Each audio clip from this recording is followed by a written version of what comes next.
My wife gave me a DNA test kit for my birthday, but it wasn't to find out my ancestry. It was because she thought I was cheating.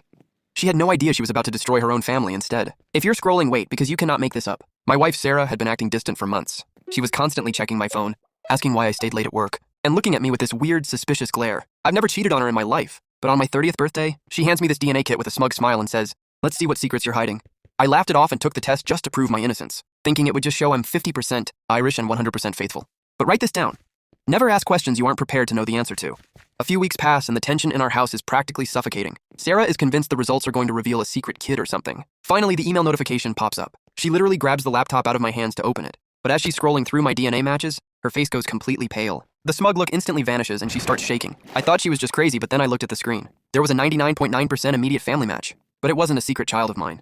It was a match for my father. The data showed that my biological father had also taken this exact DNA test a year ago. And here's where it gets absolutely insane, so stay with me. My dad has been happily married to my mom for 35 years. But the name listed as his 99.9% match wasn't me, and it wasn't my brother. It was a completely different user. Sarah looked up at me, tears in her eyes, and whispered, "Oh my God, your dad had a secret family." We spent the next 3 hours digging into this mystery user's profile. We found her social media, her age, and her location. Sarah was practically celebrating because she realized I hadn't cheated, but the drama was so intense we couldn't stop. We decided we had to confront my parents. We drove to my parents' house that exact night.